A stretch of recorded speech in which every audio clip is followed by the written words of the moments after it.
ऐसी वीडियो रोज देखने के लिए आप मेरी वीडियो को लाइक करें, इस पे कमेंट करें और अपने दोस्तों के साथ शेयर करें।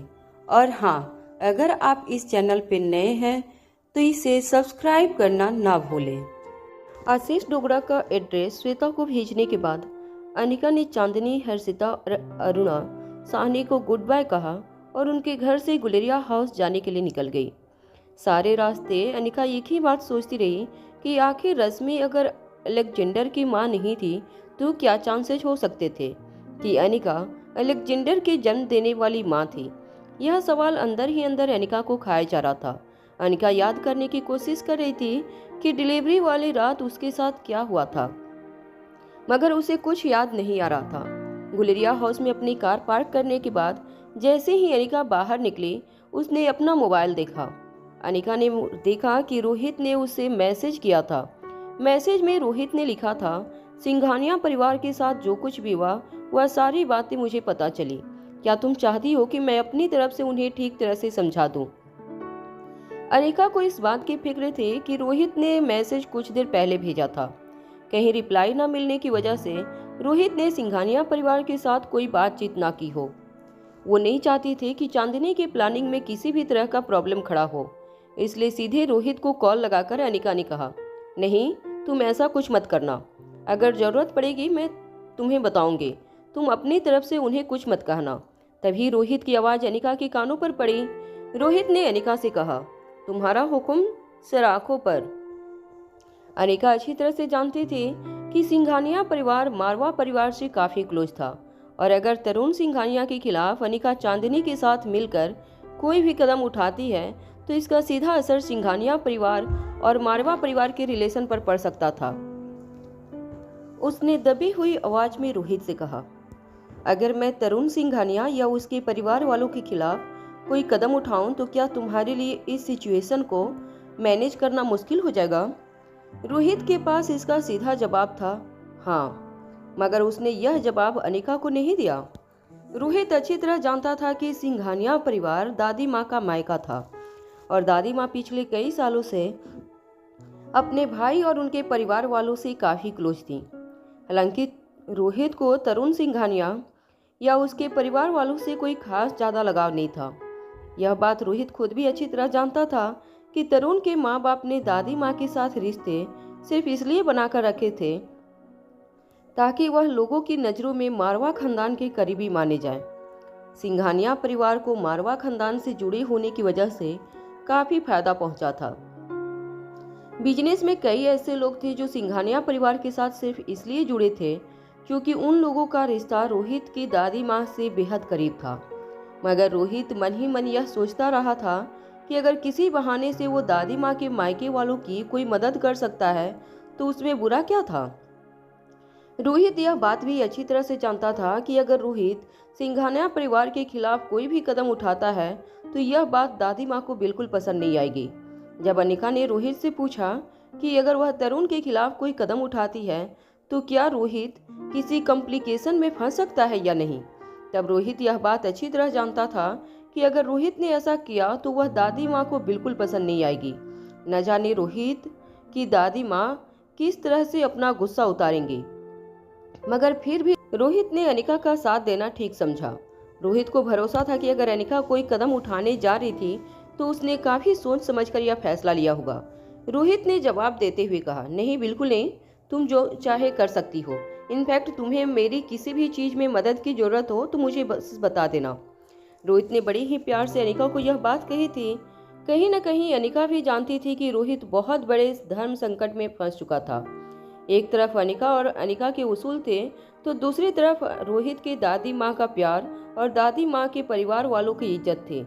इस बार मुकाबला सीधे दादी माँ और अनिका के बीच होने वाला था, मगर अनिका को इस बात की खुशी थी कि रोहित ऐसे नाजुक वक्त में भी अनिका का साथ देने के लिए तैयार था। इससे पहले कि अनिका कॉल डिस्कनेक्ट करती, रोहित ने अनिका से कहा, क्या तुम कल मेरे साथ हमारे विला पर चल सकती हो? रोहित ने अचानक जब यह सवाल पूछा तो अनिका कुछ देर के लिए सोचने लगी कि रोहित किस विला की बात कर रहा है। फिर अनिका को याद आया कि रोहित उस विला की बात कर रहा था जहां रोहित और आर्यन उस वक्त रहा करते थे जब दादी माँ हॉस्पिटल में थी और परिवार वाले आर्यन के खिलाफ थे। मगर अनिका समझ नहीं पा रही थी कि अचानक रोहित ने अनिका को वहां क्यों बुलाया था। इससे पहले कि अनिका यह सवाल पूछती, रोहित ने जवाब देते हुए कहा, मैं चाहता हूँ कि उस घर का रिनोवेशन करवा दूं, ताकि शादी के बाद हम दोनों बच्चों के साथ वहीं पर रहें। मैं चाहता हूँ कि तुम अपने हिसाब से उस घर को रीडिजाइन करो। तुम्हें भी जो पसंद होगा बिल्कुल उसी तरह से घर बना देंगे। रोहित की बात सुनते ही अनिका के चेहरे पे मुस्कान आ गई। वैसे अनिका को इस बात से कोई फर्क नहीं पड़ता था कि घर में ऐशो आराम की कितनी चीजें मौजूद थी। अनिका को अगर किसी चीज से फर्क पड़ता था तो वह था उसके बेडरूम में लगा उसका बिस्तर। अनिका को अपने लिए अगर दुनिया में कोई चीज मांगनी होती तो वो सिर्फ अपनी प्यारी मीठी और गहरी नींद मांगती, जिसके लिए बिस्तर का कंफर्टेबल होना बेहद जरूरी था। अनिका ने जवाब देते हुए रोहित से कहा, बस इतना याद रखना कि बिस्तर बहुत कंफर्टेबल होना चाहिए, बाकी तुम्हें जो ठीक लगता है वह करो। अनिका की बात सुनते ही कुछ देर तक रोहित फोन पर बिल्कुल खामोश हो गया, मगर अनिका रोहित की हल्की हंसी सुन पा रही थी। अनिका ने रोहित से पूछा, इसमें हंसने की क्या बात है? रोहित ने भी दबी हुई आवाज में जवाब देते हुए कहा, तुमने बिल्कुल ठीक कहा, बिस्तर वाकई कंफर्टेबल होना चाहिए। अनिका रोहित के कहने का मतलब अच्छी तरह समझ चुकी थी। रोहित को डांट लगाते हुए अनिका ने कहा, तुम कहाँ की बात कहाँ ले जा रहे हो? हर वक्त तुम्हें एक ही चीज के अलावा और कुछ नहीं सोचता क्या? रोहित ने जवाब देते हुए कहा, अरे तुम क्या सोच रही हो? मैं तो इसलिए कह रहा था क्योंकि अगर बिस्तर मजबूत नहीं होगा तो हम जब लोग एक दूसरे के साथ फाइट करेंगे तब खामोखा हर बार बिस्तर बदलना पड़ेगा। यह बात सुनते ही अनिका के चेहरे पर भी मुस्कुराहट आ गई। कहीं न कहीं अनिका को भी इस बात का इंतजार था कि कब ब्रह्मपुत्र एकेडमी की दीदी और सुखवीर सर का सबसे तेज शागिर्द एक छत के नीचे आए और फेस टू फेस मुकाबला करें। यह बात सोचते ही अनिका की आंखों में चमक आ गई। अनिका ने रोहित से कहा, अब तक मुझे लगता था कि शादीशुदा जिंदगी काफी बोरिंग होने वाली है, मगर अब मुझे लगता है कि हमारी शादीशुदा जिंदगी में एक्साइटमेंट भी कमी नहीं होगी। हमें जब भी कुछ अलग करने की इच्छा होगी हम दोनों एक मैच खेलेंगे कराटे की, वहीं पर तय हो जाएगा कि असली चैंपियन कौन है। अनिका की बात में हामी भरती हुई रोहित ने कहा, ठीक है, इस बात को तो फैसला शादी के बाद ही होगा, मगर तुम एक बात भूल रही हो, शादी के बाद बच्चे भी हमारे साथ रहेंगे। बच्चों से मेरा मतलब है आर्यन, रिया और अलेक्जेंडर। क्या तुम्हें लगता है कि तीनों बच्चों की आपस में निभेगी? रोहित की यह बात सुनते ही अनिका के चेहरे के एक्सप्रेशन पूरी तरह बदल गए। अनिका अब तक इतना तो जरूर जानती थी कि अलेक्जेंडर काफी अलग बच्चा था, आम बच्चों से काफी ज्यादा एरोगेंट और रूड था। इसका मतलब यही नहीं था कि अलेक्जेंडर दिल का बुरा था, मगर अनिका यह बात जानती थी कि अलेक्जेंडर को बचपन से लेकर आज तक ना तो माँ का प्यार मिला था और ना ही बाप का। उसे जिस तरह से पाला पोसा गया था, उसके बाद अलेक्जेंडर का आम बच्चों से अलग होना काफी स्वाभाविक था। मगर अनिका को इस बात की भी फिक्र थी कि क्या अलेक्जेंडर रिया और आर्यन के साथ अगर रहेगा तो नन्ही रिया और आर्यन के मन पर क्या असर होगा। अनिका यह सोच सोचकर हैरान हो रही थी कि तीनों बच्चे जब आमने सामने एक दूसरे से मिलेंगे तो नतीजा क्या होगा। जब अनिका यह सारी बातें सोच रही थी तब रोहित ने अनिका से कॉल पर पूछा, क्या तुम कल आ रही हो? अगर तुम्हारे पास कुछ वक्त है तो बच्चों को भी अपने साथ लेकर आना, काफी दिन हो गए हैं बच्चे भी घर पर नहीं आए। अगर हम सब मिलकर उस घर में वापस जाएंगे तो उन दिनों की यादें ताजा हो जाएंगी जब दोनों बच्चे हमारी आंखों में धूल झोंककर अपनी अदला बदली किया करते थे। मैं तो आज तक भी यकीन नहीं कर पा रहा हूँ कि बच्चे इतने स्मार्ट थे कि उन्होंने कभी भी हमें इस बात का एहसास नहीं होने दिया था कि वह दोनों आपस में अदला बदली कर चुके थे। अनिका को भी कहीं न कहीं इस बात का ताज्जुब हो रहा था। जब पहली बार उसे इस बात का पता चला था, आज तक जब कई दिनों बाद रोहित ने उन पुराने दिनों की याद दिलाई तो अनिका के चेहरे पर मुस्कान आ गई। अनिका ने रोहित से कहा, ठीक है, बच्चों को लेकर मैं आ जाऊंगी। फोन रखने से पहले अनिका ने रोहित से कहा, वैसे इस बात की कंफर्मेशन हो चुकी है कि रश्मि अलेक्जेंडर की मां नहीं है। यह बात सुनते ही रोहित के चेहरे से मुस्कान गायब हो गई। अनिका का कॉल डिस्कनेक्ट करने के बाद रोहित ने कुछ देर के लिए अपनी आंखें बंद की और अपनी उंगलियां माथे पर फेरने लगा।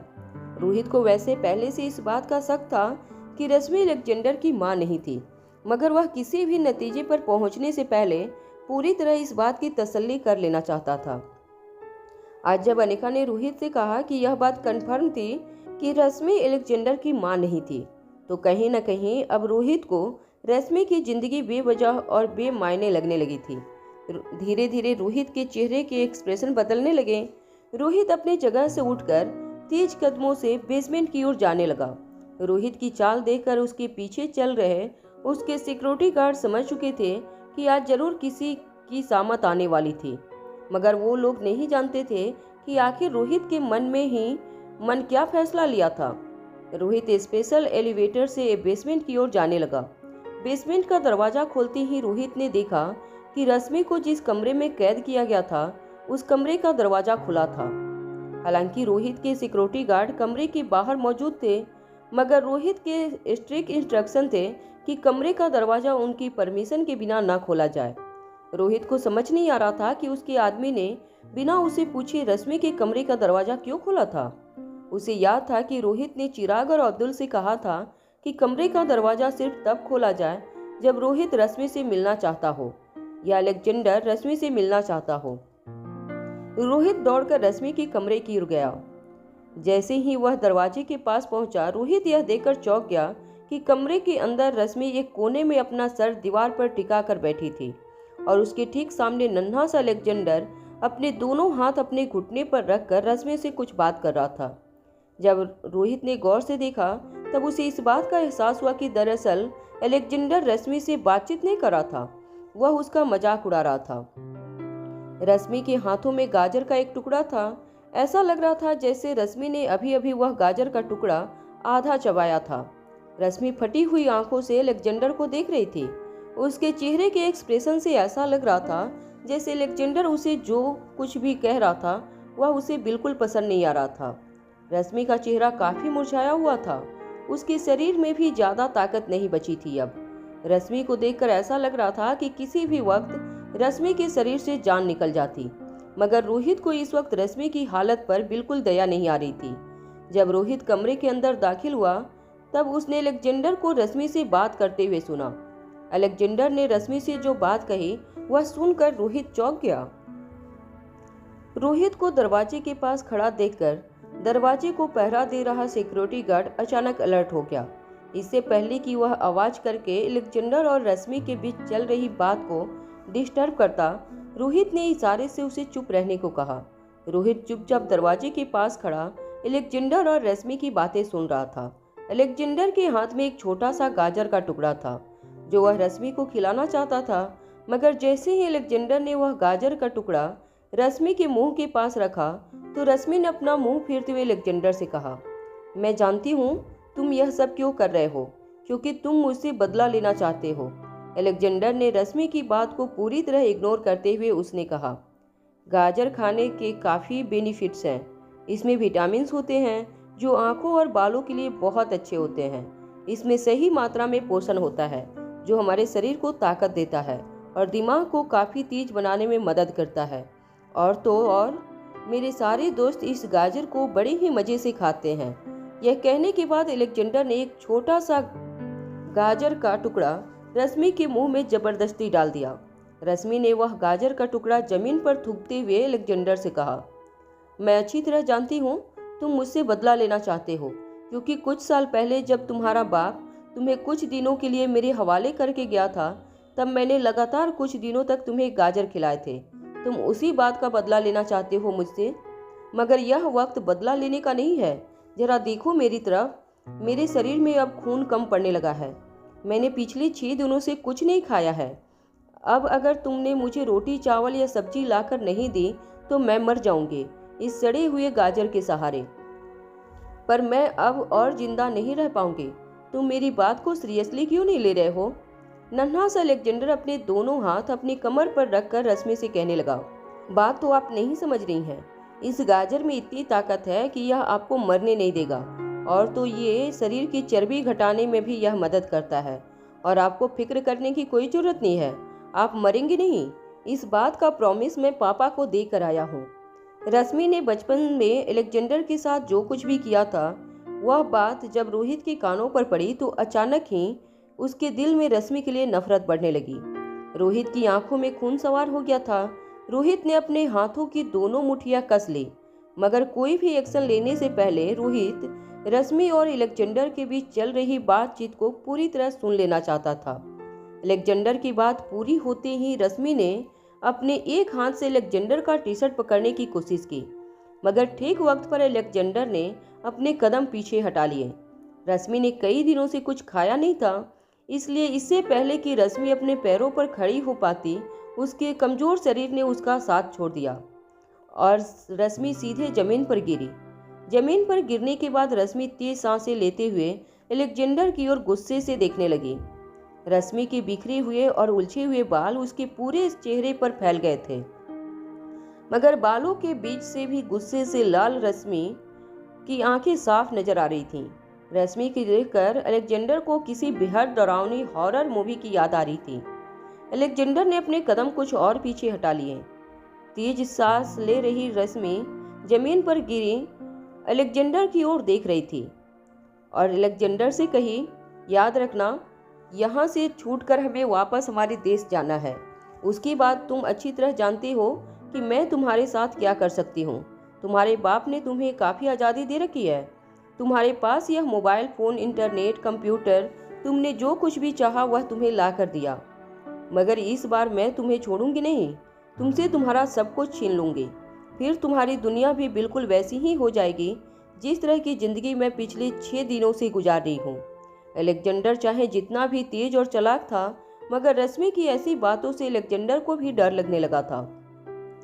रश्मि की हमेशा आदत रही थी कि जब भी अलेक्जेंडर को रश्मि के भरोसे छोड़ा जाता था, वो अलेक्जेंडर के सारे पालतू जानवरों को उससे दूर कर देती थी।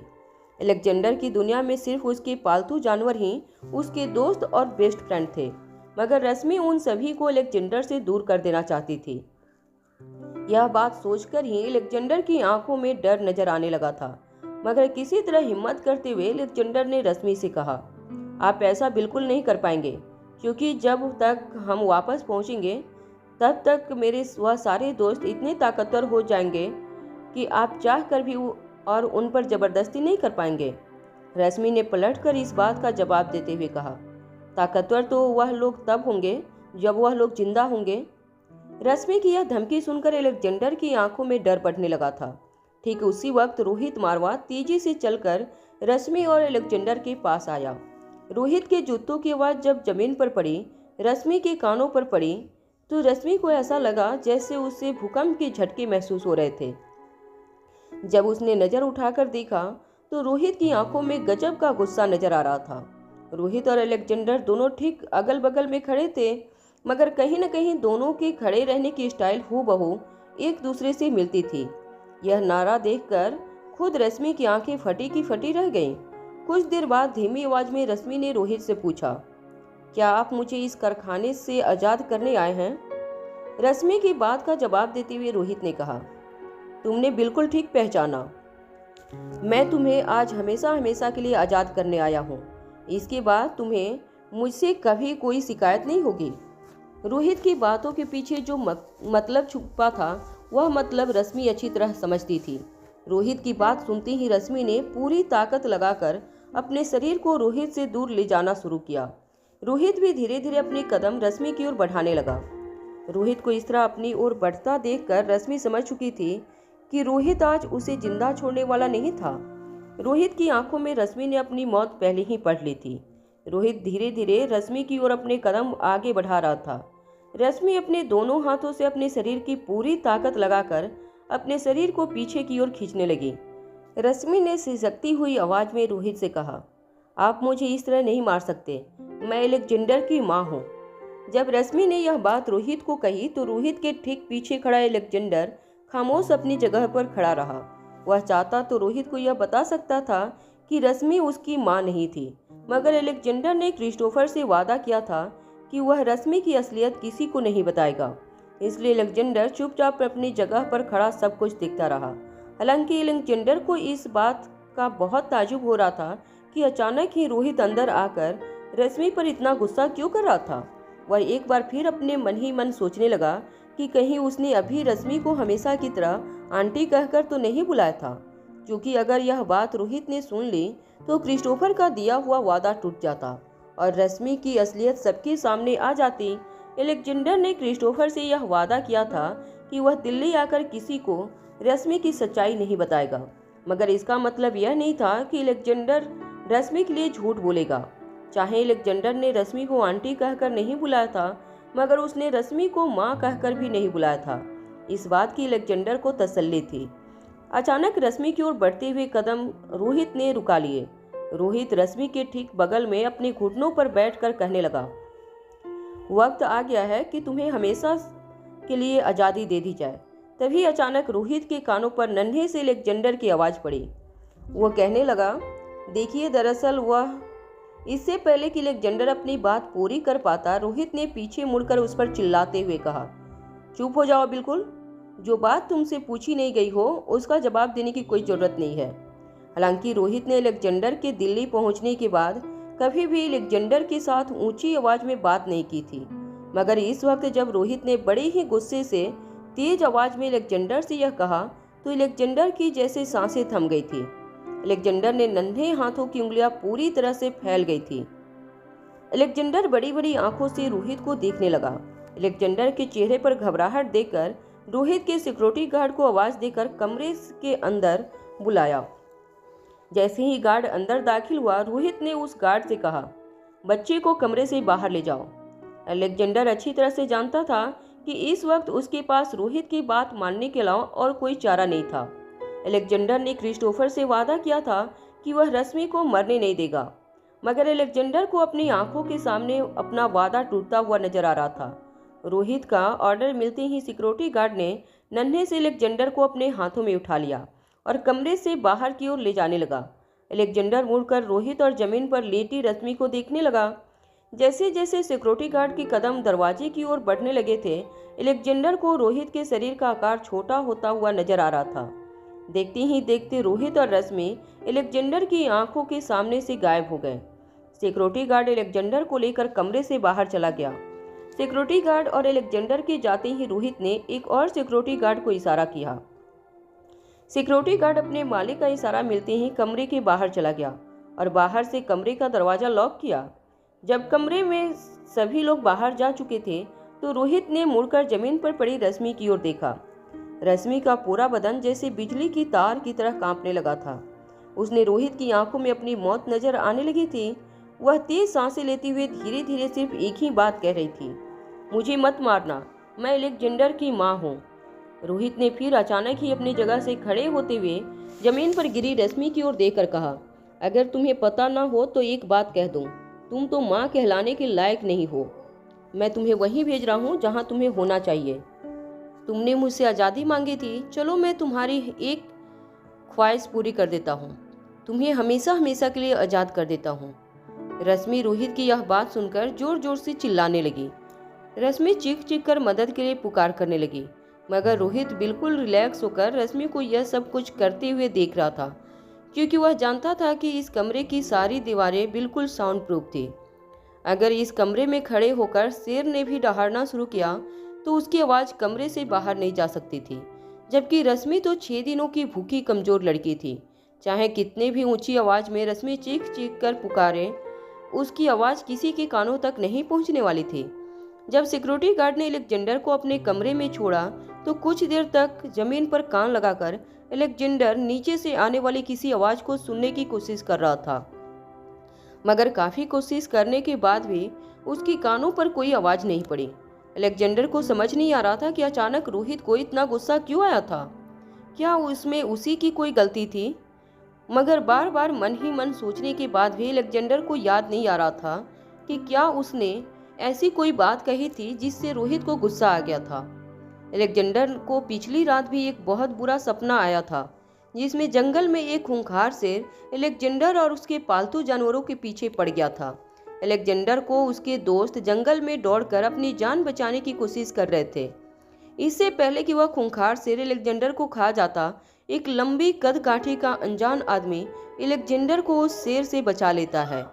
कहीं न कहीं एलेक्जेंडर को वह अनजान आदमी बिल्कुल रोहित जैसा लगता था, इसलिए एलेक्जेंडर रोहित की निगरानी में अपने आप को बिल्कुल सेफ महसूस कर रहा था। धीरे धीरे अलेक्जेंडर के मन में चल रहे रश्मि के ख्याल बंद हो गए और उसकी आंख लग गई। सुबह सुबह रोहित सोते हुए अलेक्जेंडर को कार में लेकर अपने विला चला गया। जैसे ही रोहित ने अलेक्जेंडर को ऊपर के फ्लोर के बेडरूम में सुलाया, नीचे विला के लिविंग हॉल में नन्ही सी रिया की आवाज गूंजने लगी। अनिका रिया और आर्यन को लेकर रोहित के विला में पहुंची थी। रोहित के विला में पहुंच रही गाड़ी से उतरने के बाद नन्ही सी रिया शोर मचाती हुई विला के अंदर दाखिल हुई। उसकी आवाज सुनकर रोहित भी ऊपर अपने बेडरूम से निकलकर दौड़कर नीचे की ओर आने लगा। रोहित को अपने सामने आता हुआ देखकर रिया दौड़कर रोहित की बाहों में चली गई। रोहित ने उसे उठाकर एक बार जोर से घुमा दिया और फिर उसकी गालों पर किस करते हुए रोहित से कहा, मैंने तुम्हें बहुत मिस किया। रिया ने भी रोहित को अपनी प्यारी झप्पी देते हुए गालों पर किस किया और कहा, मैंने भी आपको बहुत मिस किया डैड। इसके बाद उसने रोहित के कंधों पर अपना हाथ रखकर कहा, क्या आप जानते हैं डैड, आप परसों रात को मेरे सपने में आए थे। शायद मैं पूरा दिन आपको मिस कर रही थी। कहा जाता है कि हम जिसे बहुत मिस करते हैं अक्सर रात को सपने में हमारी मुलाकात उसी से हो जाती है। रोहित रिया की बातों पर मुस्कुराने लगा। रिया ने कुछ देर तक अपने सपनों के बारे में रोहित को बताया। आर्यन यूं ही रोहित और रिया को एक दूसरे से प्यार करते हुए देखता रहा। जब उसे इस बात का एहसास हुआ कि रोहित को कोई फर्क नहीं पड़ रहा था कि आर्यन भी रिया के साथ घर आया था, तो वह अपने कंधे झुकाकर अपना सामान सोफे पर रखकर अपनी किताब निकालकर बैठ गया। तभी अचानक आर्यन के सर पर उसे एक हाथ महसूस हुआ। जब आर्यन ने अपनी नजरें उठाकर देखा तो रोहित ठीक उसके पीछे खड़ा था। रोहित ने आर्यन की ओर मुस्कुराकर देखा और पूछा, कैसे हो आर्यन? आर्यन ने रोहित का हाथ अपने सर से हटाते हुए कहा, इस तरह कभी किसी बच्चे के सर पर हाथ नहीं घुमाना चाहिए। कहते हैं कि ऐसा करने से उस बच्चे की इंटेलिजेंस कम हो जाती है। आर्यन के इस लॉजिक पर मुस्कुराते हुए रोहित ने कहा, मगर तुम तो एक्स्ट्रा इंटेलिजेंट हो, तुम्हारी उम्र के बच्चे से कई ज़्यादा स्मार्ट।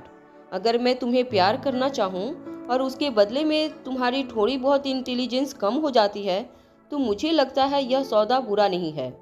वैसे एक बात आर्यन पहले से जानता था कि रोहित भले ही उसके साथ कितना ही स्ट्रिक्ट व्यवहार रखता हो, मगर वह आर्यन से भी उतना ही प्यार करता था जितना रिया से।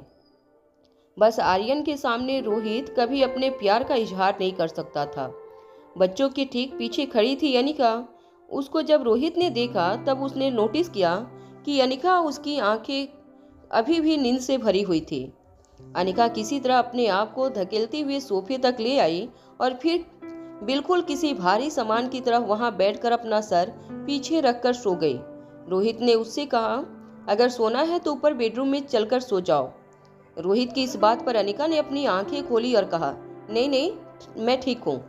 रोहित जानता था कि अनिका की नींद पूरी ना हो तो उसकी हेल्थ पर कितना बुरा असर पड़ सकता था, इसलिए अनिका के ठीक बगल में रोहित ने धीमी आवाज में कहा, वैसे आज तुम्हारी नींद पूरी क्यों नहीं हुई?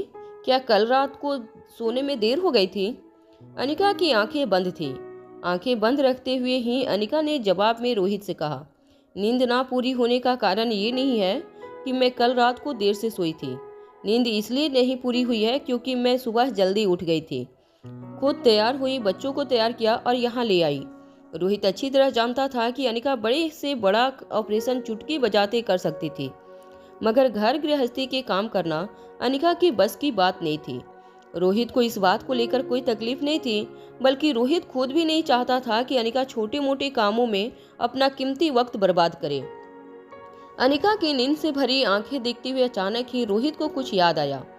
रोहित ने अनिका से कहा, दिन ब दिन मुझे ऐसा लगता जा रहा है कि जरूर अलेक्जेंडर हमारा ही बेटा है।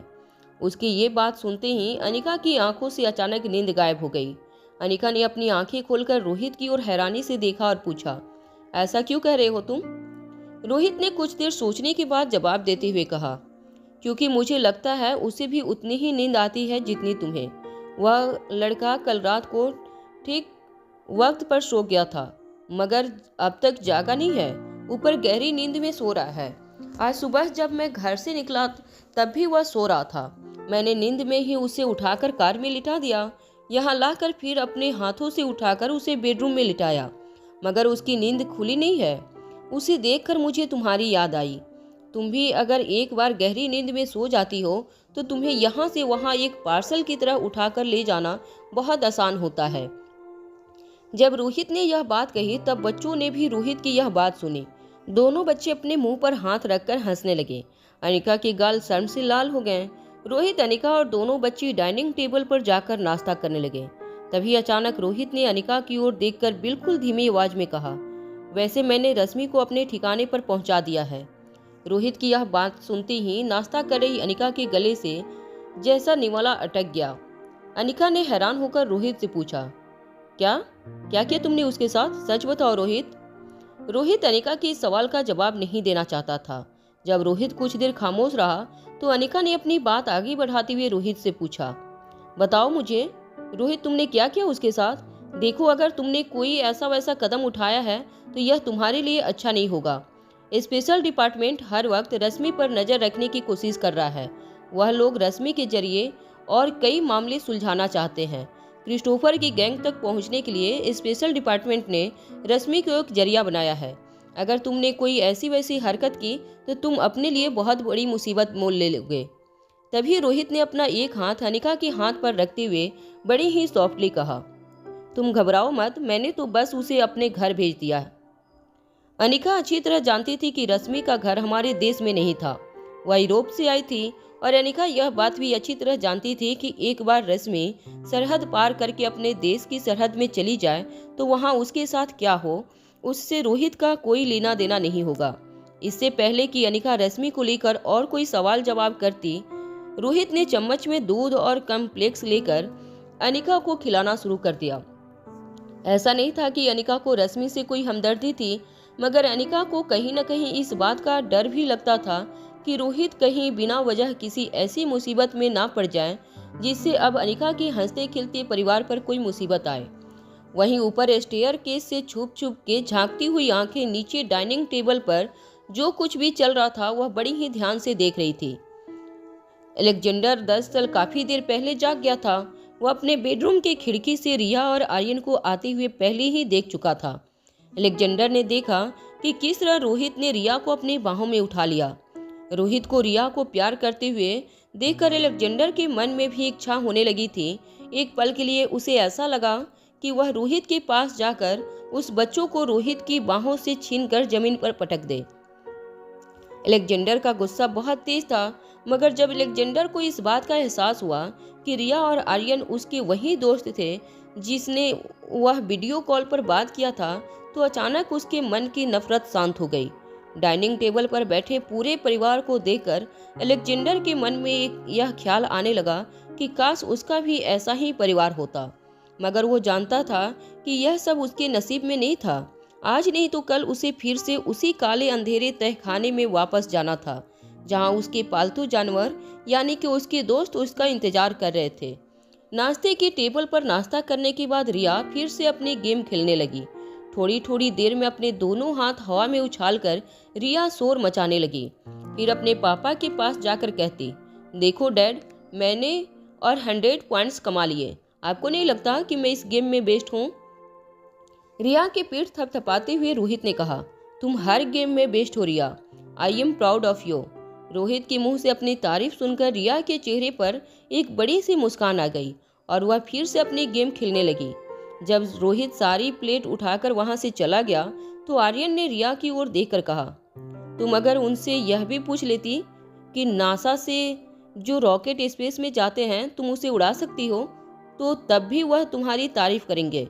वह तुमसे यह नहीं पूछेंगे कि तुमने रॉकेट उड़ाना कब सीखा।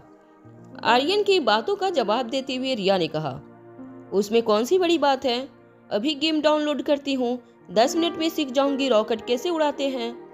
रिया की इस बात पर आर्यन ने अपना एक हाथ अपने सर पर मारा और अपनी किताब निकालकर पढ़ने लगा। रोहित किचन से बाहर आकर अनिका से कहने लगा, अनिका, क्या तुम ऊपर चलकर शादी के बाद हम किस बेडरूम में रहेंगे यह डिसाइड कर सकती हो?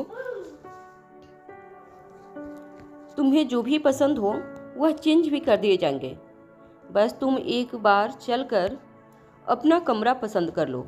इससे पहले कि पूरा परिवार फर्स्ट फ्लोर पर आता, नन्हा सा अलेक्जेंडर तेजी से अपने कमरे में जाकर अपनी आंखें बंद करके अपने बिस्तर पर लेट गया।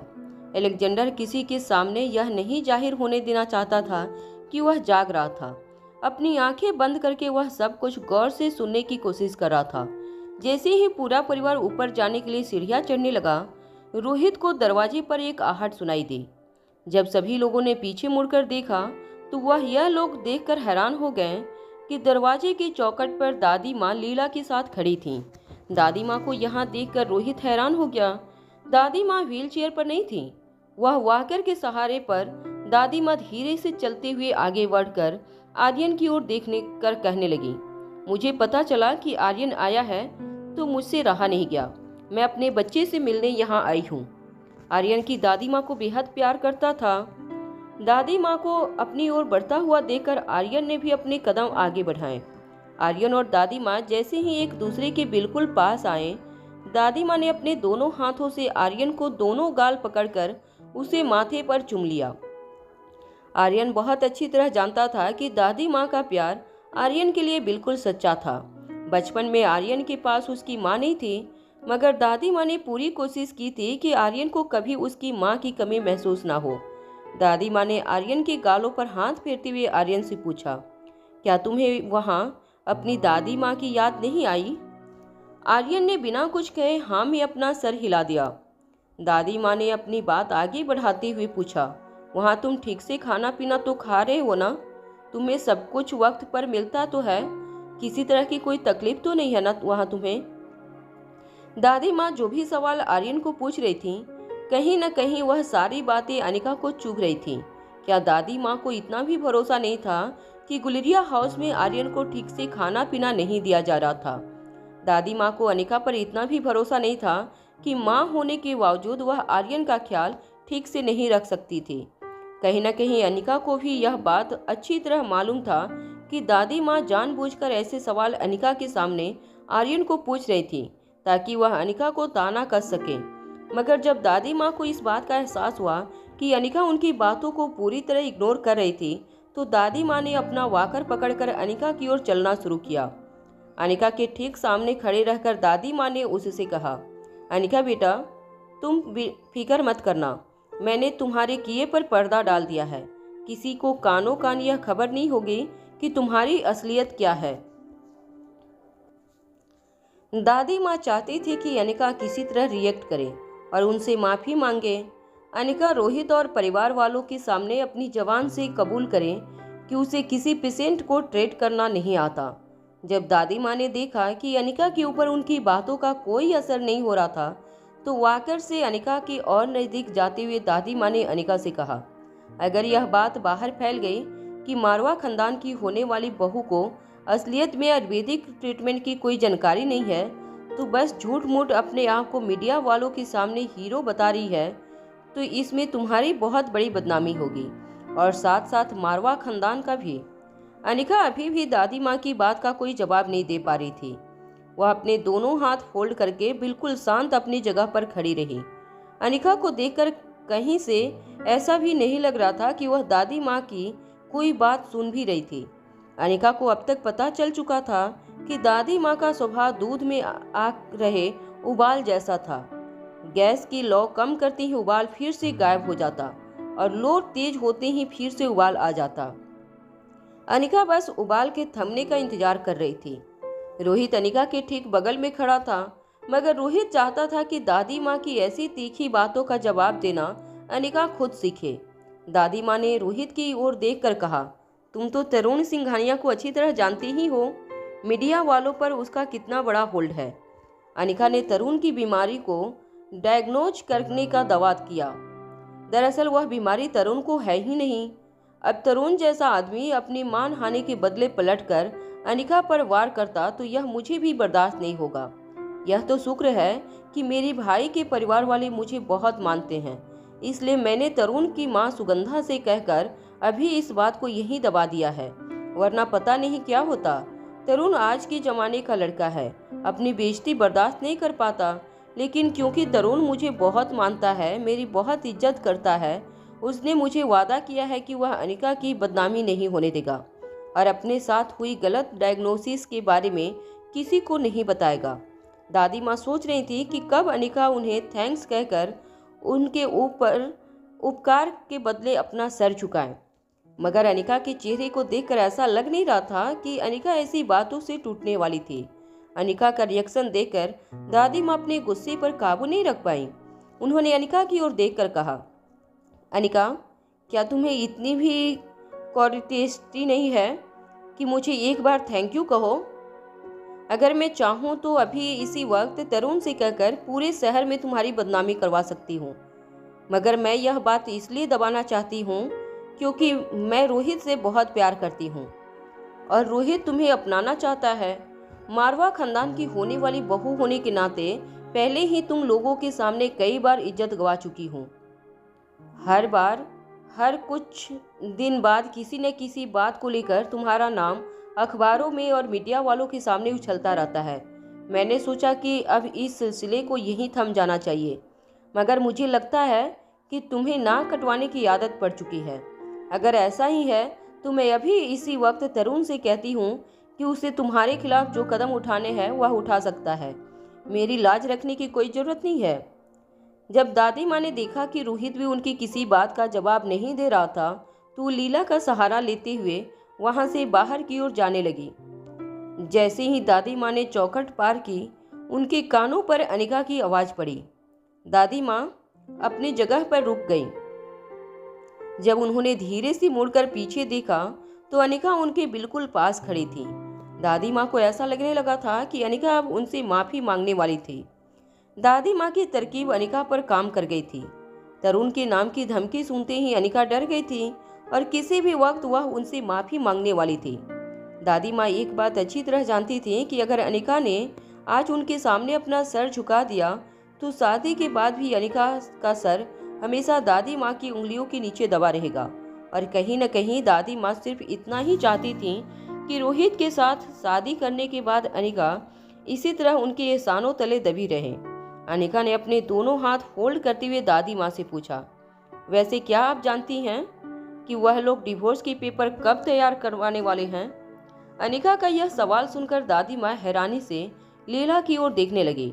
अनिका की आंखों में गजब का कॉन्फिडेंस नजर आ रहा था।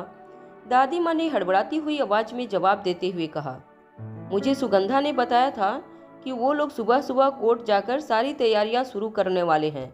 मेरे ख्याल से अब तक वो लोग कोर्ट से डिवोर्स फाइल करके निकल चुके होंगे।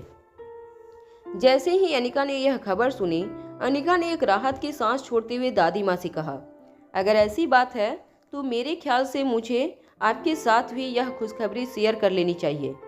दादी माँ समझ नहीं पा रही थी कि आखिर वो किस खुशखबरी की बात कर रही थी। तरुण और हर्षिता के बीच डिवोर्स होने वाला था। इस बात को लेकर अनिका को दुख नहीं था, बल्कि वह इसे एक खुशखबरी समझ रही थी। यह बात दादी माँ के गले से उतर नहीं रही थी। अनिका ने बड़ी धीमी आवाज में दादी माँ से कहा, खुशखबरी यह है कि तरुण सिंघानिया चाहकर भी मुझे किसी के सामने गलत नहीं साबित कर सकता। मैंने उसके बारे में जो कुछ भी कहा था वह सब सच था। दादी माँ अभी भी अनिका की बात पर हैरान थी। अनिका ने उस वक्त सबके सामने यह कहा था कि तरुण बाप नहीं बन सकता था, मगर तरुण ने उसी वक्त इस बात का खुलासा कर दिया था कि जेनी के पेट में उसका बच्चा पल रहा था। इसका मतलब साफ था कि अनिका ने जो बात कही थी वह गलत थी, मगर आज अनिका फिर से वही बात दोहरा रही थी और कह रही थी कि उसने तरुण के बारे में जो कुछ भी कहा था वह बिल्कुल सच था। अनिका की आंखों का कॉन्फिडेंस देखकर दादी माँ ने अपने कदम पीछे हटा लिए। दादी माँ को समझ नहीं आ रहा था कि वह इस बात का क्या जवाब दे या क्या रिएक्ट करे, इसलिए बिना बात को आगे बढ़ाए अपने मन में गहरा कन्फ्यूजन लेकर दादी माँ लीला के साथ वहां से चली गई। जैसी ही दादी माँ की कार विला से बाहर निकली, रोहित ने अपना एक हाथ अनिका के कंधे पर रखते हुए कहा, गुस्से में तुम और भी ज्यादा खूबसूरत लगने लगती हो। अनिका अभी भी दादी माँ की दूर जा रही कार की ओर देख रही थी। तभी अचानक अनिका को अपने गालों पर एक गर्म स्पर्श का एहसास हुआ। जब उसने मुड़कर देखा तो रोहित ने अनिका को बाहों में पकड़कर उसके गालों पर किस किया था। अनिका हैरानी से रोहित की आंखों में आंखें डालकर देखने लगी। जब अनिका ने इस तरह रोहित को देखा तो रोहित ने अपनी आंखें बंद करके अनिका के होठों पर अपने होंठ रख दिए। रोहित कुछ देर तक अपनी सांसें रुकाकर अनिका को किस करता रहा। अनिका खुली हुई आंखों के से पीछे खड़े बच्चे को देख रही थी। बच्चों के चेहरे के एक्सप्रेशन देखते ही बनते थे। दोनों की आंखें फटी की फटी रह गई थीं और मुंह खुला रह चुका था। जैसे ही रोहित ने किस पूरी करते हुए अनिका को अपनी बाहों से छोड़ा, दोनों बच्चे आकर यहाँ वहाँ देखने लगे। आर्यन ने अपनी किताब खोलकर अपना मुंह किताब के अंदर डाल लिया और रिया अपने फोन की ओर देखकर जोर जोर से कहने लगी, अरे वाह, आज तो मैं जरूर हरा दूंगी तुम लोगों को इस गेम में। मेरा मुकाबला कोई नहीं कर सकता। अनिका और रोहित दोनों अच्छी तरह जानते थे कि बच्चे सब कुछ साफ साफ देख चुके थे, मगर इस वक्त नाटक कर रहे थे जैसे उन्होंने कुछ देखा ही नहीं। रोहित ने धीरे से जाकर आर्यन के हाथों में पकड़ी हुई किताब सीधी करके कहा, बेटा, मैं जानता हूँ तुम बहुत इंटेलिजेंट हो, मगर इस तरह उल्टी किताब पढ़ोगे तो हो सकता है एग्जाम में भी तुम्हें पेपर लिखने के लिए उल्टा बैठना पड़े। रिया आर्यन पर किए हुए कमेंट को सुनकर मन ही मन जोर जोर से हंसने लगी। तभी रोहित ने रिया का फोन अपने हाथ में लेते हुए कहा, बेटा, गेम खेलने से पहले एक बार गेम में लॉगिन तो कर लेती। क्या है, इससे तुम्हारे कंपटीटर को हराने में तुम्हारी आसानी होगी। रोहित ने यह बात जब रिया से कही तो रिया ने अपना एक हाथ अपने सर पर मार दिया। अनिका ने रोहित का हाथ जोर से पकड़ते हुए धीमी आवाज में उसके कानों में कहा, यह क्या कह रहे हो तुम? बच्चों के सामने इस तरह की हरकत करना ठीक नहीं। रोहित ने मुस्कुराते हुए अनिका की ओर देखकर कहा, चलो, इससे यह बात तो साफ हो गई कि बच्चों की गैर हाजिरी में यह सब करना बिल्कुल ठीक रहेगा। अनिका के गाल शर्म से लाल हो गए। अनिका रोहित से कुछ दूर जाने की कोशिश करने लगी। तभी रोहित ने उसे फिर से बाहों में भरते हुए कहा, कुछ दिनों में हम सब एक साथ एक ही छत के नीचे रहने वाले हैं। बच्चों को यह सब कुछ देखने की आदत तो डालनी होगी, क्योंकि ना तो बच्चे हमसे दूर होने वाले हैं, ना हम बच्चों से। तो फिर बच्चों के सामने हमें बीच दूरी बनाए रखने का क्या फायदा? जैसे ही रोहित की बातें अनिका के कानों पर पड़ रही थी, उसका असर उसकी गालों पर होने लगा था। उसके गाल रोहित के हर शब्द के साथ ज्यादा लाल होने लगे थे। दोनों बच्चे अपना एक एक हाथ अपने मुंह पर रखकर हंसने लगे। तभी अचानक अनिका और रोहित दोनों एक साथ दौड़कर आर्यन और रिया के पास आए। रोहित ने रिया को अपने गोद में उठा लिया और अनिका ने आर्यन को, और फिर दोनों ने बारी बारी से बच्चों के गालों पर किस करना शुरू किया। अचानक हुई किस की बारिश की वजह से दोनों बच्चे हैरान होकर जोर जोर से हंसने लगे। जब नीचे यह सब कुछ चल रहा था, तब ऊपर स्टेयरकेस की रेलिंग के बीच से दो आंखें अनिका और रोहित के परिवार को घूर रही थी। अलेक्जेंडर यह सब कुछ देखकर चौंक गया। उसने पहले कभी इस तरह एक परिवार को एक दूसरे को किस करते हुए नहीं देखा था। पहले तो उसे यह सब कुछ काफी अजीब लग रहा था, मगर फिर कहीं न कहीं उसे इस बात का एहसास होने लगा कि उसने बचपन से लेकर आज तक कभी ऐसी फीलिंग महसूस नहीं की थी। जब अलेक्जेंडर के मन में यह ख्याल आने लगा कि काश कोई उसे भी इस तरह किस करने वाला होता, तो फिर उसकी जिंदगी आज शायद काफी अलग होती। मगर यह ख्याल आते ही अलेक्जेंडर अपने आप से बातें करते हुए कहने लगा, सी, यह तो बिल्कुल बचकानी हरकत है। ऐसी हरकतें कौन करता है? यह रिया और आर्यन भी बिल्कुल पागल हैं। मैंने तो सोचा था यह दोनों बाकी बच्चों से काफ़ी अलग होंगे, मगर यह लोग तो बिल्कुल बेवकूफ़ निकले। किसी और के होंठ को अपने गालों पर कैसे कोई रखने की इजाज़त दे सकता है? हमारा मुंह तो खाने पीने के लिए होता है, ऐसी सब हरकतें करने के लिए नहीं होता। अलेक्जेंडर अपने आप से यह सारी बातें कहकर अपने मन को मनाना चाहता था कि यह सारी बातें फिजूल की बातें हैं और एक दूसरे को किस करना किसी बेवकूफ़ी से कम नहीं है।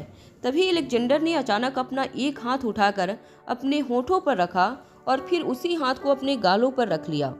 अलेक्जेंडर के लिए यह फीलिंग काफ़ी अलग थी। उसके मन में कई सारे इमोशंस एक साथ उठने लगे थे। उसे वह चाहिए था जो आर्यन और रिया महसूस कर रहे थे। जहां अलेक्जेंडर का दिल चाहता था कि वह भी उस पल को महसूस करे जो रिया और आर्यन महसूस करते थे, वहीं उसका दिमाग यह कहता था कि ऐसा करना अलेक्जेंडर जैसे स्मार्ट बच्चों को शोभा नहीं देता था। उसने अपनी नजरें नीचे कर ली और अपने बेडरूम में जाकर अपनी आंखें बंद करके सो गया। कुछ देर तक अलेक्जेंडर अपने बिस्तर पर आंखें बंद करके पड़ा रहा। तभी अचानक उसे इस बात का एहसास हुआ कि उसके कमरे में कोई आया था। अलेक्जेंडर ने जब अपनी आंखें हल्की खोलकर यह देखने की कोशिश की कि उसके कमरे में कौन आया था, तो यह देखकर चौंक गया कि दरवाजे पर खड़ी अनिका अलेक्जेंडर को देखकर घूर रही थी।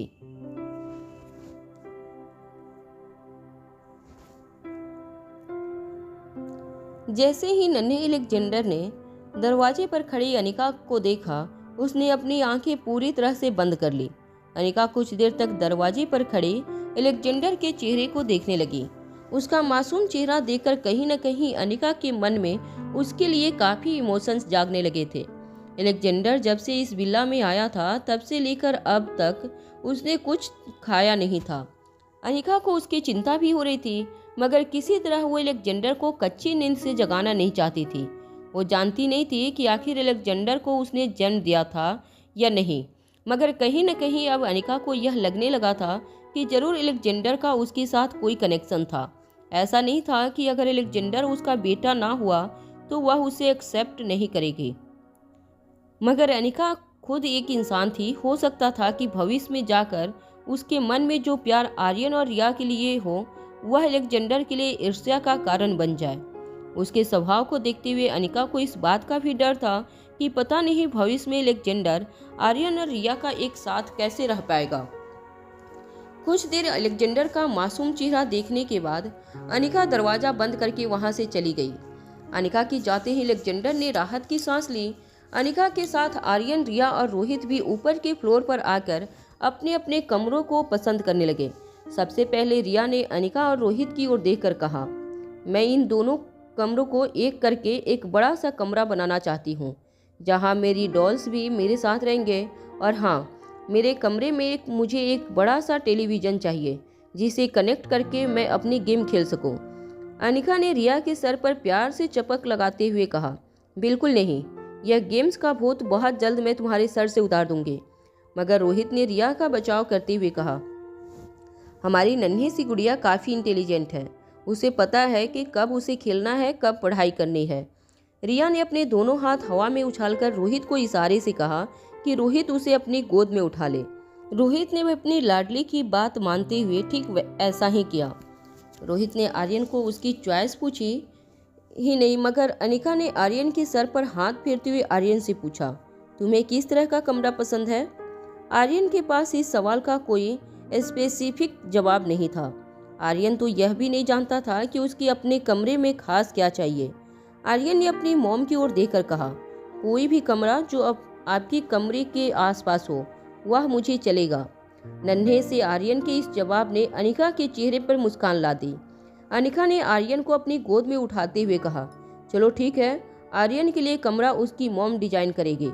यह कहते हुए अनिका ने रोहित को आर्यन के कमरे में क्या होना चाहिए इसके सारे इंस्ट्रक्शन दे दिए। वैसे तो रोहित चाहता था कि आर्यन कुछ सालों बाद अपना एक अलग बंगला बनाकर रहे। रोहित आर्यन को अपनी ही तरह काफ़ी इंडिपेंडेंट और स्ट्रॉन्ग बनाना चाहता था, मगर आर्यन की तरफ रोहित के इस रवैये ने आर्यन को यह सोचने पर मजबूर कर दिया था कि रोहित को आर्यन से प्यार नहीं था। रोहित को अगर अपने दोनों बच्चों में से एक को चूज करने को कहा जाए तो रोहित बिना सोचे रिया को पसंद करता। यह बात धीरे धीरे आर्यन समझ चुका था, मगर अनिका की बात टालने की ना तो रोहित में हिम्मत थी और ना ही वह ऐसा करना चाहता था, क्योंकि घर आने के बाद अनिका ने पहली बार रोहित से कुछ मांगा था। आर्यन के कमरे की सजावट और बनावट के बारे में रोहित ने अनिका से सारी जानकारी ले ली। इसके बाद रोहित ने धीमी आवाज में अनिका से पूछा, और अब हमारा कमरा कैसा होगा यह भी बता देना। अनिका ने अपनी बड़ी बड़ी आंखों से रोहित की ओर देखा और बस मुस्कुराकर आर्यन को अपनी गोद में पकड़ते हुए नीचे की ओर चली गई। कुछ देर तक पूरे परिवार में साथ ही वक्त बिताया। इसके बाद अनिका आर्यन को लेकर वहां से जाने लगी। वक्त आ गया था कि कुछ दिनों तक रिया को रोहित के साथ रहने दिया जाए। अनिका जानती थी कि काफ़ी दिनों से रोहित अपने परिवार से दूर अकेला रहता था। अनिका के इस फैसले से रोहित और रिया दोनों ही काफ़ी खुश थे। रोहित को अपनी लाडली बेटी के साथ वक्त बिताना बहुत अच्छा लगता था और रिया भी अच्छी तरह जानती थी कि रोहित के लाड प्यार ने उसे कभी किसी भी रोक टोक का सामना नहीं करना पड़ेगा। मारवा हाउस में अपने कमरे में बैठी दादी माँ इस बात को सोच सोचकर मन ही मन काफ़ी परेशान हो रही थी कि रोहित अपने पूरे परिवार के साथ हंसी खुशी अपने विला में वक्त गुजार रहा था।